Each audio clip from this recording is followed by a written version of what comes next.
మీ పిల్లలు ఫారెన్లో చదవాలనేది మీ కల? మీ కలను నిజం చేసే ఏకైక సంస్థ విదేశ్ కన్సల్ట్స్. నమస్కారం, వెల్కమ్ టు ఐ డ్రీమ్. నేను మీ విజిత. శివుడు అభిషేక ప్రియుడు అంటుంటారు. అయితే శివుడికి మనము రకరకాల ద్రవ్యాలతో అభిషేకం చేస్తుంటాము. కానీ శివుడు ఒక చెంబెడు నీళ్లు భక్తితో పోసినా కూడా అనుగ్రహిస్తాడు, మనం కోరిన కోరికలు తీరుస్తాడు అని అంటుంటారు. కానీ ప్రస్తుతం మనతో పాటు ఉన్నారు శివరుద్ర సాధు గారు. వారేం చెప్తున్నారు అంటే, శివుడి తలపైనే గంగమ్మ కొలువై ఉన్నప్పుడు శివుడికి ప్రత్యేకించి అభిషేకం ఎందుకు అని చెప్తున్నారు. అసలు ఏంటి దీని వెనకాల ఆంతర్యం ఏంటి, ఇది నిజంగా ఎక్కడైనా శాస్త్రంలో రాసి ఉందా? ఇలాంటి మరిన్ని విషయాలు మీకు తెలియడం కోసం నేను ప్రస్తుతం ఇప్పుడు గురుగారితో ఉన్నాను. వారితో మాట్లాడి మరిన్ని విషయాలు తెలుసుకుందాం. నమస్కారం గురుగారు. నమస్కారం తల్లి. గురుగారు, ఇందాక మనం మాట్లాడుకున్నప్పుడు మీరు అన్నారు శివుడు అభిషేక ప్రియుడు కదా గురువుగారు అని. అంటే అభిషేక ప్రియుడు అని ఎవరు చెప్పారమ్మా నీకు అని అంటే జనరల్గా చెప్తుంటారు కదా గురువుగారు, పెద్దవాళ్ళు ఒక చెంబడి నీళ్ళు పోసినా శివుడికి అనుగ్రహిస్తాడు, మనం కోరిన కోరికలు తీరుస్తాడు, కష్టాల నుంచి తప్పిస్తాడు అని అంటుంటారు. అంటే మీరు అన్నారు ఆయన నెత్తిలోనే గంగమ్మ కొలువై ఉంది కదమ్మా, ఆయనకు ప్రత్యేకించి అభిషేకం ఎందుకు అని. ఏంటంటే అసలు దాని వెనకాల ఆంతర్యం ఏంటి? చూడండి, మనము సృష్టి రహస్యాల విషయాలు మీరు అడుగుతున్నారు కాబట్టి అమ్మా, చాలా మంది చెప్పిన విషయాలు చెప్తే, ముల్లోకాధిపతి మహాముఖంటి అంటే ఆయన రుజువులు చేయబడిన దేవుడు. అంటే 3 కన్నులు, ఇప్పుడు నీకు నాకు 2 కన్నులే ఉండి 3వ కన్నుని కూడా చూడవచ్చు, అంటే 6th సెన్స్ అంటారు దాన్ని. కాకపోతే మనం రుజువు చేయలేము, నాకు 3వ కన్ను ఉంది నేను ఏదైనా చెప్పగలనని. కానీ పరమాత్ముడు చెప్పగలడు కాబట్టి దానికి ఫస్ట్ ఎవిడెన్స్ అనమాట అది. నేను నీకంటే ఎక్కువ చూడగలను అనడానికి. అది అడ్డుగా ఎందుకు ఉంటుందంటే, నువ్వు చూసే పద్ధతి వేరు, నేను చూసే పద్ధతి వేరు అని దాన్ని పొడుగుగా పెట్టినది చూస్తాం. కొద్దిగా మూసి ఉంటుంది, కొద్దిగా తెరిచి ఉంటుంది, నల్లగుడ్డు తెల్లగుడ్డు అలా కనబడేటట్టుగా ఉంటుంది. మీరు అడిగిన ఈ యొక్క ప్రశ్నకి మనం అంతరార్థం ఎలా తెలుసుకోవచ్చు అంటమ్మా, గంగని నెత్తి మీదే పెట్టుకున్నాడు కాబట్టి పరమాత్ముడు ఎప్పుడు నీళ్లు పోస్తూని అభిషేకాలు చేసి, ఏ గుడిలోకి వెళ్ళినా కూడా ఒక 5 ప్రదక్షిణలు చేశాక పోస్తూ వస్తూ ఉంటారు మానవులు. ఇప్పుడు శివుడికి అభిషేకం అనేది చేయడంలో అంతరార్థం ఏంటంటే, పవిత్రత కోసం పోస్తాం. ఆ నీళ్లు పరమాత్ముడి నెత్తి మీద పడుతున్నప్పుడు నీవు ఒక విధంగా ఆయన డిస్టర్బ్ చేసిన ఒక తరుణం అది. ఎలా అంటే, మహాముఖంటిని ఏ రోజున నడచడం చూసారా మీరు భూమండలంలో? ఎక్కడైనా సంహరణ చేసేటప్పుడు చూసారా? కేవలం ఆయన చూసింది ఈ సృష్టి మొత్తంలో జరిగిన ఇన్ని యుగాల్లో కూర్చొని ఉండడం మాత్రమే. అంటే లయకారకుడు ఏం చేస్తాడనంటే, కారణ జన్మలోని కారణాల చేత కొన్ని సృష్టికి విరుద్ధంగా జరుగుతున్న పనులు ఉంటాయి. ఇప్పుడు ఆడవాళ్ళు కొట్టుకోవడాలు, మగవాళ్ళు ఆడవాళ్ళమైన పైశాచికత్వాలు, మానభంగాలు, ఇవన్నీ జరుగుతూ జరుగుతూ జరుగుతూ జరుగుతూ వస్తున్న ఈ తరుణాన్ని పరమాత్ముడు ఆపాలి. ఇప్పుడు ఈయన ఉద్దేశం అంతా ఏంటంటే, గంగని నేను నెత్తి మీద పెట్టుకున్నా, మీ అభిషేకం నాకు అవసరం లేదు, నా పని నన్ను చెయ్యనియండి. ఒక ముఖ్యమైన అంతరార్థాన్ని మీరు గమనించాలి. తండ్రి ఆయన పని ఆయన చేసుకునే అర్హత మనం ఇవ్వాలమ్మా. ఇంకోటి, ముల్లోకాధిపతి ఏం చెప్పాడంటే, మన గ్రంథాల్లో శివపురాణంలో తీసుకున్న ఇంక వేరే ఏ గ్రంథాల్లో కూడా లయకారకులని ఆయన పుట్టించి పెట్టాడు. బ్రహ్మని రాతలో పెట్టాడు.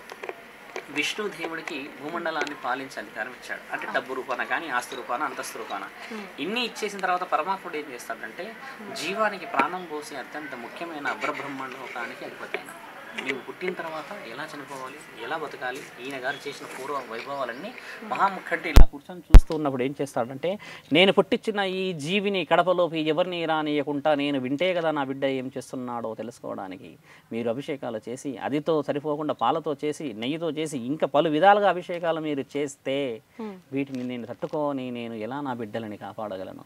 నేను కూర్చున్నదే నా లింగాన్ని పూజించవద్దు మీరని. లింగాన్ని ఎవరు పూజిస్తారు? నీవు పూజించగలవా? ఇప్పుడు మానవుల లోకాన్ని మనం మాట్లాడుకుంటే ఒక లింగాన్ని పూజించరు, కేవలం శివలింగాన్ని మాత్రమే పూజిస్తాం. మిగతా మానవుల శరీరంలోకి వచ్చి ఒక వ్యక్తిని లేకపోతే ఒక స్త్రీని కానీ మనం ఆ పూజ చేసే స్థితిగతులు ఎక్కడ కనబడవు. లింగం అంటున్నారు, శివలింగం అంటున్నారు. శివలింగం అనేది ఏంటంటే చూడమ్మా, పరమాత్ముడు యొక్క పనిని చేయనియాలి అని అంటున్నాను నేను. ధ్యానంలో కూర్చున్న మహానీయుడు ఒక కుటుంబం, ఒక విలువ, ఒక సంసారం, ఒక సాగరం, ఒక సౌభాగ్యవతిని చూస్తున్నాడుగా. ఆ వాటిని కాపాడడానికి మీ ఇంటి ముందే కులదైవాన్ని పెట్టాడుగా, నీ ఇంట్లోనే మనకు దగ్గరలోనే సౌభాగ్యవతిని పెట్టాడుగా అర్ధనారీశ్వరి రూపంలో. వీటన్నిటికి మించి కులదైవాన్ని ఇలవెలుగులను పెట్టాడు. ఇంతమంది చేస్తున్న పనిలో సృష్టి నుంచి వైపరీత్యం అంటే భూమండలంలో భూకంపం రావచ్చు, భూమి పెకిలించవచ్చు, ఏదైనా పైనుంచి ఇంకేదైనా పిడుగులు పడవచ్చు, ఆకాశం ఇంకెక్కువ కావచ్చు, అగ్ని రూపాన రావచ్చు, అడవి రూపాన ఇంకేదైనా ప్రమాదాలు రావచ్చు. లయకారకుడిని కాబట్టి నేను వాటిని కాపాడాలి, భూమండలంలో ఉన్న మానవులను కాపాడడానికి పక్కపక్కనే నేను శక్తులను పెట్టాను. మరి ఈ శక్తులను కాపాడడానికి నేను కూర్చున్నాను కదా, నా పనిని నీవు ఎలా ఈ యొక్క అభిషేకాల ద్వారా ఇంకా ఏదైనా పూజల ద్వారా నాకు మీరు భగ్నం ఒక విధంగా చేస్తే 30% ఇప్పటికీ భూమండలం చెడిపోయింది. మానభంగాలని, దొంగతనాలని, నమ్మకాలని, ఏదో విధంగా వెన్నుపోట్లని. ఇంకా 70% ఉంది. మనం ఈ విధంగానే భక్తి చేయడం తప్పు కాదు. శివలింగానికి పూజ చేసే తంతు ఒకటి. ఒకసారి శివలింగం దగ్గర ఒక పురోహితుడి ద్వారా అభిషేకం చేశాముగా, మళ్ళీ ఇంకోళ్ళు రావాలా అదే అభిషేకం చేయడానికి? ఎంతమంది వస్తూ ఉంటే అంతమంది చేస్తూ ఉంటే అక్కడ నువ్వు ఆలోచించమ్మా, నీ మీదైతే నువ్వు పోస్తే ఊరుకుంటావా నీళ్ళు? ఒక్కసారి నువ్వు ఆలోచించు. మామూలు పక్కనే ఒక మనిషి 10 నిమిషాలు నిలబడితే కొంచెం అటు వెళ్ళవయా అంటావా? అలాంటిది మహాముక్కంటి ఒక ధ్యానంలో కూర్చున్నప్పుడు ఎన్నిసార్లు పోస్తావు నీవు గంగా నెత్తిలో? నేను పెట్టుకొని ఉన్నాను కదా గంగా అని చూపిస్తూనే ఉన్నాడు కదా రుజువు. ఆయన రుజువుని మనం ఏ విధంగా స్వీకరించాలి? పరమాత్ముడు ఎందుకు కూర్చున్నాడు లింగ రూపాన నీవు అడిగిన ఒక ప్రశ్నకి జవాబు ఏంటంటే, లింగ రూపాల్లో ఉన్నా కూడా నన్ను పూజించారు ఏమో, నేను సృష్టిని కాపాడే పనిలో ఉంటానేమో అని ఆయన గారి ఉద్దేశాన్ని శాసన గ్రంథాల్లో రాసిన దాన్ని చాలా సందర్భాల్లో చెప్పలేరు, కానీ పెకిలిచ్చి చూస్తే విషయం ఉన్నది. నేను అనేది ఏంటంటమ్మా, మహాముక్కంటి చేస్తున్న ఒక పరీక్ష చాలా బలమైనది. 4 జాతుల్లో మనం 4 రకాల లోకాలను చూసాం. కలియుగం ఒక లోకం, ద్వాపర యుగం చూసాం, తర్వాత త్రేతాయుగం చూసాం, దైవలోకానికి సంబంధించిన మొదటి యుగం చూసాం. మొదటి యుగం వచ్చి బంగారంతో ఉండే అమ్మ. అప్పుడు దేవతలే, ఇప్పుడు మీరు ఒక దేవత నేను ఒక దేవత, మన ఇద్దరము దేవతలే, మనకు అవసరాలు లేవు. అప్పుడు ఆకలి లేదు, దప్పికలు లేవు, ఏమీ లేవు. ఒక జీవితం అనేది సుఖంగా నడిచిపోయేది. వాహనాల్లో తిరగడాలు, రావడాలు, చేయడాలు, ఈ విధంగా ఉన్న ఒక తరుణం. తర్వాత వెండితో వచ్చిన ప్రపంచం వచ్చేది. అంటే కొంతమంది నమ్మి కొంతమంది నమ్మని స్థితికి వచ్చాం. ఆ తర్వాత వచ్చేసరికి మనుషులు ఎలా అయిపోయారంటే అమ్మ, ఇత్తడి అంటే కనబడని, అంటే పైన పటారం లోన లోటారం అంటామా, దాన్ని ఏం చేశారంటే ఇత్తడి రంగు ఏంది బంగారం. అంటే కనబడేదంతా ఇప్పుడు ఒక విధంగా చూస్తే మనకంటే ముందు జీవితం ఎలాంటిదంటే అమ్మా, రాసుకొని పూసుకొని ఉన్న జీవితాలు అవి. అంతరార్థం లోపలికి వెళితే గెలిచేటివి. అంటే ప్రత్యక్షంగా వారు ఒక స్థితిగతులను అనుభవించారు ఈ 3 లోకాల్లో. ఈ 4వ లోకాన్ని ఇనుముతో పోల్చవచ్చు మనం. ఎలా పోల్చవచ్చు అనంటే, మానవులది పైశాచికత్వం, ఎదుటి వ్యక్తిని వెన్నుపోటు ఒక విషయం. రెండోది నమ్మినవాడు మోసం చేయడం మూడో విషయం. నిన్ను నమ్మి ఒక తండ్రి ఒక భార్య ఒక ఇల్లు కుటుంబం నుంచి ఒక ఆడపిల్లని 18వ సంవత్సరం అవంశమం తెలియ అమాయకురాలని నీ చేతిలో పెడితే ఉరి స్తంభానికి ఎక్కిస్తావా నీ చేతులతో పెట్టడానికి? ఏ శాసనం చెప్పింది నిన్ను నమ్మి వచ్చిన ఒక ఆడదాని ప్రాణం తీయడానికి? బాల్యంతలు చనిపోతున్నారు. పుట్టిన 3 నెలల పిల్లని చిత్ర కుప్పల పడేస్తున్నారు. ఎవడివి నీవు? ఒక శాస్త్ర గ్రంథాల్లో ఏమి రాసిందంటే, మానవుడిని మానవుడిలాగా చూసినప్పుడు అంతఃకరణ శుద్ధితో గెలిచినప్పుడే కదా నేను ఉన్నాను అని రుజువు చేయడానికి నా లింగ రూపాన్ని పెట్టాను అక్కడ. అందుకు నాకు అభిషేకాలు మీరు చేస్తున్నప్పుడల్లా జరుగుతున్న ఈ అనార్థాలని నేను ఎలా ఆపగలను? ఒక విష్ణుదేవుడు ఎక్కడైనా ప్రత్యక్షమై మాట్లాడిన సందర్భాలు చూసారా? భూమండలం మీద అత్యధికంగా మాట్లాడిన ముఖ్యమైన మహానీయుడు ముక్కంటి మాత్రమే. ఆయనే మాట్లాడతాడు, వచ్చి ఆయన్నే వరాలు ఇస్తాడు, ఆయనే వరానికి విరుగుడు ఇచ్చినవాడు కదా. ఆ మహాముఖ్యంటి అనేది ఒకటే అమ్మా, నీవు చేసేది అంతఃకరణ శుద్ధితో చేసితే నువ్వు ఒక చెంబుడు నీవు అన్నావు కదమ్మా, ఆ గంగని వచ్చి మొక్కుకొని విభూతి పెట్టినా నాకు ధర్మమే, నేను నా కార్యకలాపాలలో నిమ్మలంగా చేసుకోగలను. 100 సార్లు 100 మంది వచ్చి ఒకటే పూజ, ఒకటే విధానం, ఒకటే విధంగా అలంకరణ చేస్తూ ఉంటే మహాముఖ్యంటి విషయానికి మాట్లాడితే ఆయనని ఒక విధంగా మీరు డిస్టర్బ్ చేసినట్టే.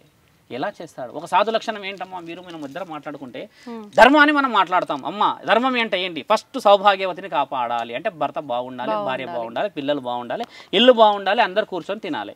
ఈ విషయాలు వదిలిపెట్టేసేసి విదేశాలకు వెళ్ళి లక్షలు సంపాదించి మధ్యమత్తులో నీవు ఎక్కడ ఉన్నావో తెలియని స్థితిగతిలో ఉన్న ఈ జీవితం ఏ విధంగా బాగుపడుతుంది అంటే మానవుడు ఏం చేస్తున్నాడు? నువ్వు ఆలోచించమ్మా. అయితే మీరు అంటున్నారు ఇవంతా గానీ నేనేమంటానంటే గురుగారు, ఇప్పుడు శివుడు ఆజ్ఞ లేనిదే చీమైనా కుట్టదు. ఇప్పుడు శివుడు వీటన్నిటిని అడ్డుకోవాలి అనుకుంటున్నాడు. మధ్యలో మీరు చేసే ఈ కార్యక్రమాలని ఆయనకి ఇబ్బంది అంటున్నారు. అసలు ఇవన్నీ జరగకుండా చూసే అంటే ఆయన చేతుల్లో ఉంది కదా, ఇవన్నీ ఎందుకు జరుగుతున్నాయి? చెప్తున్నాడు. ఎన్నో సందర్భాల్లో భూకంపాలు, అకారణంగా కరోనా వచ్చి ఎంతో మంది పోయారు. మరి హింట్ ఇస్తూనే ఉన్నాడుగా మీకు. వింటున్నామా? వింటలేముగా. అంతకుముందు 100 సంవత్సరాల క్రితం కలరా వచ్చి ఎందరో చనిపోయారు, కాలం చేశారు. నీకు తెలుసా అమ్మా, 17వ శతాబ్దంలో కేవలం పురుషులు మాత్రమే చనిపోయిన రాజ్యం అన్నది.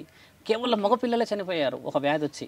ఆ వ్యాధి వల్ల కేవలం మగపిల్ల ఒక ఇంటి నుంచి, ఒక కుటుంబం నుంచి ఒక వ్యక్తి వెళ్ళిపోయేవాడు, అంతే చనిపోయేవాడు. ఆ స్థితిగతి ఎలా వచ్చిందనంటే, ఒక మానభంగం చేసేసి మగవాడి అన్న తీరు మీసాలు మేలేసి నేను రాజునన్న గర్వం, అహం, ఇలాంటి అహాన్ని కుటుంబాలలో ఎవరికొకరికైతే బాధ ఉంటుంది కదా, 100 మందిలో ఒక తల్లి కన్నా ఆ మనోవేదన ఉంటుంది కదా బిడ్డకి జరిగిన విషయానికి. ఇప్పుడున్న ఈ ప్రస్తుత సొసైటీలో కూడా జరిగాయి కదా చాలా చాలా విషయాల్లో.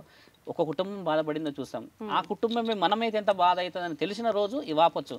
అలా ఒక విషయం జరిగినప్పుడు అమ్మ భిక్షాటన చేయడానికి ఒక వీరుడు ముందుకు వచ్చి, మేము భిక్షాటన చేస్తాము, ఊరిలో ఉన్న మగవారిని చంపడం మీరు ఆపితే ఆ మహాముఖంటికి నేను ప్రత్యేకంగా వచ్చి అభిషేకాలు చేసి ఆయనకి కావాల్సిన విషయ వివరాలు నేను ఇస్తానని మొక్కి ఆయన 47 రోజులు ఈ భిక్షాటన అనేది మొదలైంది కూడా ఈ స్వాములది ఆ శతాబ్దం నుంచే.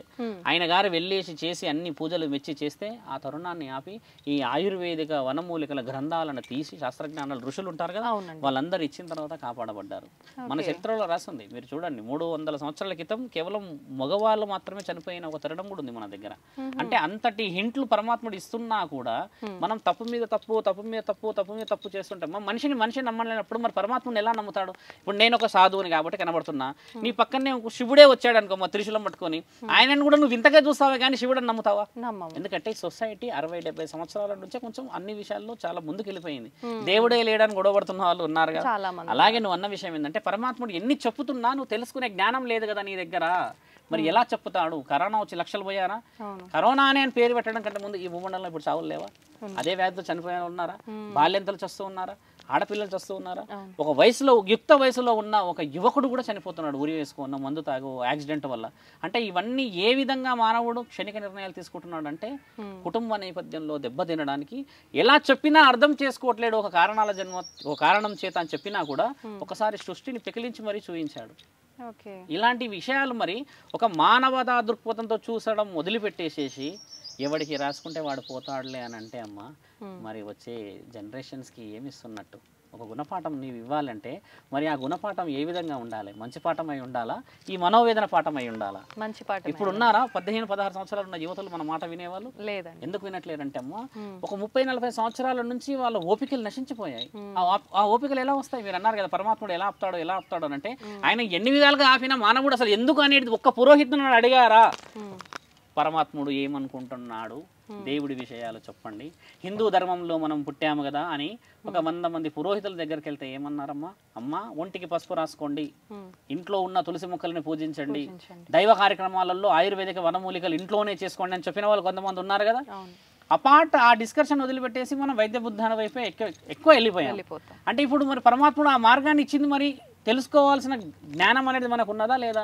సృష్టిలో పరమాత్ముడు వచ్చి 30 దేవతల రూపాలను సృష్టించాడు.